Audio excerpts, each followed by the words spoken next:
और उत्तर प्रदेश की 10 विधानसभा सीटों पर उपचुनाव होने हैं। यूपी कांग्रेस ने उपचुनाव की तैयारियां तेज कर दी है। कांग्रेस और सपा गठबंधन में उपचुनाव लड़ेगी। बता दें आपको कि कांग्रेस और समाजवादी पार्टी गठबंधन में ही रहेगी और दोनों मिलकर मैदान में उतरेंगे, उपचुनाव लड़ेंगे।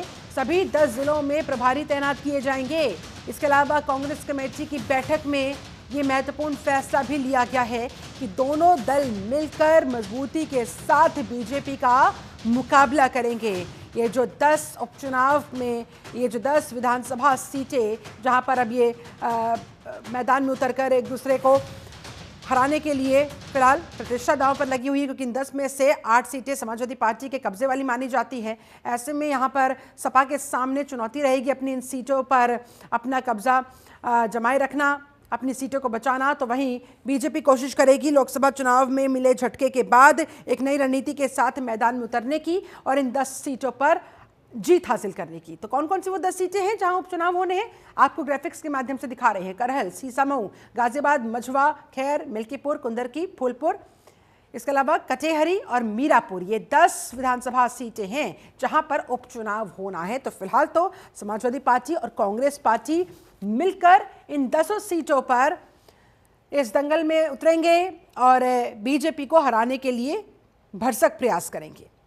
फिलहाल बीजेपी भी अपनी अपनी रणनीति के साथ एक नई ऊर्जा, नए जोश के साथ अपने कार्यकर्ताओं को एकजुट करती हुई, क्योंकि देखिए अभी लोकसभा चुनाव में जो बीजेपी के अंदर अंदरूनी कलह हुई, जो कार्यकर्ताओं का सपोर्ट नहीं मिल पाया, बहुत सारे हार के पीछे के जो फैक्टर्स निकलकर सामने आए, ऐसे में जाहिर तौर पर उन पर काम करते हुए सपा और कांग्रेस जो गठबंधन में अब इंडिया ब्लॉक का हिस्सा होकर मैदान में है, तो उनका मुकाबला करने के लिए बीजेपी भी नई रणनीति के साथ तैयार है। अब किसकी रणनीति कितनी कारगर साबित होगी, कौन कितना सफल हो पाएगा इन 10 विधानसभा सीटों पर उपचुनाव के दौरान, तो ये तो आने वाला वक्त बताएगा। लेकिन फिलहाल तो पुरजोर कोशिशें हर एक दल की तरफ से, तमाम दल अपने अपने कार्यकर्ताओं को एकजुट करने में जुटे हुए।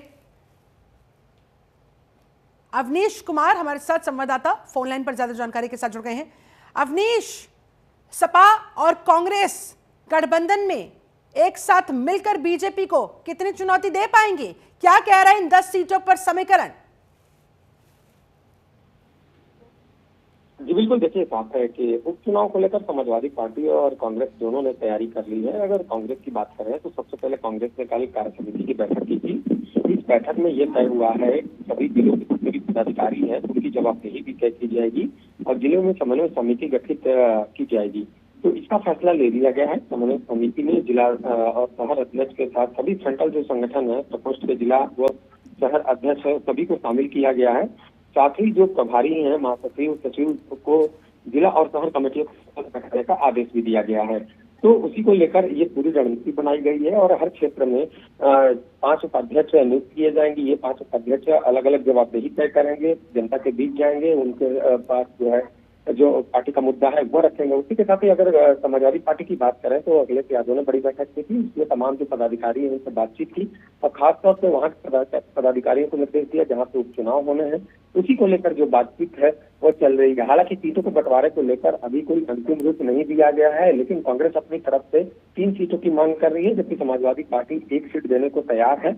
अब फिलहाल सिर्फ नेतृत्व की आपस में बातचीत होगी, इसके बाद ही तय होगा कि सीटों का बंटवारा कैसे होता है। लेकिन इस चुनाव में भारतीय जनता पार्टी को चुनौती देने के लिए दोनों ही पार्टियों ने अपनी तैयारी पूरी कर ली है और यही वजह है कि लगातार बैठकों का दौर जारी है और पार्टी के जितने भी कार्यकर्ता हैं, पदाधिकारी हैं, उनको निर्देश दिया जा रहा है कि जनता के बीच जाए और जो पीडीए का फार्मूला उसे बताएं। जो कांग्रेस अपने तरफ का मुद्दा उठा रही, संविधान का मुद्दा उठा रही और हर वर्ग को अपने साथ लेने की कोशिश करने लगी। लोकसभा चुनाव में झटका मिलने के बाद बीजेपी खेमे के अंदर, बीजेपी कार्यकर्ताओं के अंदर क्या कुछ जोशो खरोश अब नजर आ रहा है?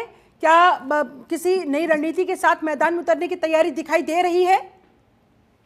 बिल्कुल, देखिए साफ है कि भारतीय जनता पार्टी ने अपनी पूरी तैयारी की है। शीर्ष नेतृत्व के जितने भी नेता हैं उन लोगों ने उत्तर प्रदेश सरकार और संगठन के जितने भी लोग हैं उनसे बातचीत की है और यही वजह है कि मुख्यमंत्री योगी आदित्यनाथ ने हर मंडल के सांसद और विधायकों के साथ बैठक की, उनकी समस्याएं सुनी, उनको बताया कि किस तरीके से उपचुनाव में उतरना है, किस तरीके से सबको जिम्मेदारी निभानी है। और इसी को लेकर जो जितने भी जहाँ क्षेत्र है जहाँ पे उपचुनाव होना है वहाँ के लिए 3 मंत्रियों को जिम्मेदारी दी गई है। कर रहे हैं वहाँ हफ्ते में 2 दिन वहाँ पे वो प्रवास कर रहे हैं, हर वर्ग के लोगों से बातचीत कर रहे हैं। तो भारतीय जनता पार्टी ने एक पूरी रणनीति बनाई है।